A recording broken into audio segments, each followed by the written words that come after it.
साथियों, स्कॉटलैंड के ग्लासगो शहर में 26वां संयुक्त राष्ट्र जलवायु परिवर्तन सम्मेलन यानी कॉन्फ्रेंस ऑफ पार्टीज 26 चल रहा है।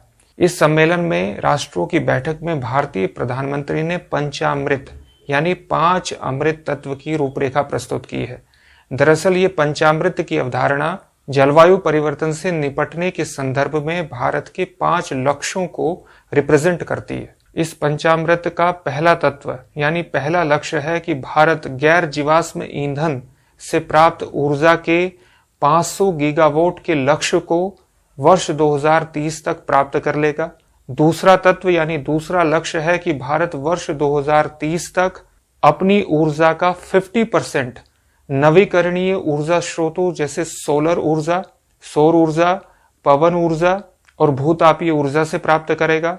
इसका तीसरा लक्ष्य है कि भारत वर्ष 2030 तक 1 अरब टन कार्बन उत्सर्जन को कम करेगा। इस पंचामृत का चौथा लक्ष्य है कि भारत वर्ष 2030 तक अपनी अर्थव्यवस्था के कार्बन इंटेंसिटी को 45% से नीचे लाएगा। जीडीपी के परिप्रेक्ष्य में ग्रीन हाउस गैसेस के उत्सर्जन के अनुपात को कार्बन इंटेंसिटी रिप्रेजेंट करती है। और इस पंचामृत का 5वां लक्ष्य है कि भारत वर्ष 2070 तक कार्बन के नेट जीरो टारगेट को हासिल करेगा। साथियों, ये 5 लक्ष्य न केवल भारत के लिए बहुत महत्वपूर्ण हैं बल्कि पूरे विश्व के लिए बहुत महत्वपूर्ण है, क्योंकि जलवायु परिवर्तन के परिणाम अब बिल्कुल हमारी आंखों के सामने हैं। मौसम का अचानक रंग बदलना, अत्यधिक बारिश होना, बेमौसम बारिश होना और सूखा, ये कुछ ऐसे परिणाम हैं ग्लोबल वार्मिंग के जिन्हें हम अपने दैनंदिन जीवन में महसूस कर सकते हैं। दिसंबर 2015 में जलवायु परिवर्तन पर कानूनी रूप से बाध्यकारी पेरिस अंतर्राष्ट्रीय संधि के अनुसार पूर्व औद्योगिक स्तर की तुलना में दुनिया के तापमान को 2 डिग्री सेंटीग्रेड से नीचे 1.5 डिग्री सेंटीग्रेड तक सीमित करना है। जलवायु परिवर्तन पर हुई अलग अलग स्टडी और उनकी रिपोर्ट्स के अनुसार दुनिया का तापमान 1.5 डिग्री सेल्सियस से 2 डिग्री सेल्सियस तक बढ़ने के क्या परिणाम हो सकते हैं, उसका एक आकलन प्रस्तुत किया गया है। जैसे inter governmental panel on climate change की एक रिपोर्ट के अनुसार अगर 21वीं सदी के अंत तक धरती का तापमान 2 डिग्री सेल्सियस बढ़ता है तो भारत के मुंबई, चेन्नई, विशाखापट्टनम सहित 12 शहर 3 फीट तक समुद्र में डूब जाएंगे। 1.5 डिग्री सेल्सियस रिपोर्ट के अनुसार धरती का तापमान 2 डिग्री सेल्सियस तक बढ़ने पर आर्कटिक महासागर 10 सालों में से एक बार गर्मियों के मौसम में बिना बर्फ के होगा, जिसके पूरी दुनिया के लिए परिणाम बहुत खतरनाक हो सकते हैं।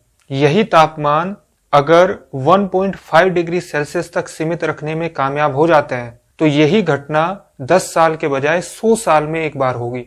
इसी रिपोर्ट के अनुसार अगर धरती का तापमान 1.5 डिग्री सेल्सियस तक भी बढ़ता है तो ध्रुवीय भालू और अन्य प्रजातियां जो अपने खाने और प्रजनन के लिए समुद्री बर्फ पर निर्भर हैं, लुप्त हो सकती हैं। साथ ही 21वीं सदी के अंत तक 6% कीड़े, 4% पौधे और 4% वर्टिब्रेट यानी रीढ़ की हड्डी वाले जानवर लुप्त हो सकते हैं। समुद्र का जल स्तर वर्ष 1986 से 2005 के स्तर के मुकाबले 21वीं सदी के अंत तक 0.26 मीटर से लेकर के 0.77 मीटर तक बढ़ने की संभावना है। इससे हमारे विश्व के जो छोटे छोटे द्वीप हैं और ऐसे इलाके हैं जो समुद्र के किनारे पर बसे हैं, उनके डूबने का जोखिम पैदा हो जाता है। वर्ष 2018 की पर्यावरण से संबंधित एक रिपोर्ट के अनुसार अगर धरती का तापमान 1.5 डिग्री सेल्सियस तक बढ़ता है तो विश्व की 14% आबादी को हर 5 साल में एक बार अत्यधिक हीट वेव, गर्म हवाओं का सामना करना पड़ेगा।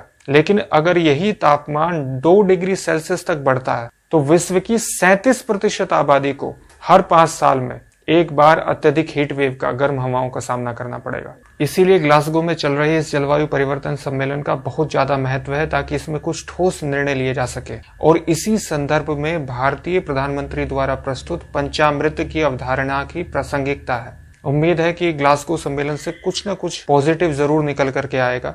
इस वीडियो को शेयर जरूर कीजिए और इस चैनल को सब्सक्राइब कीजिए, बेल आइकन जरूर दबाइएगा ताकि आपको लेटेस्ट वीडियो का नोटिफिकेशन मिल सके। मिलते हैं अगले विषय के साथ। बहुत बहुत धन्यवाद।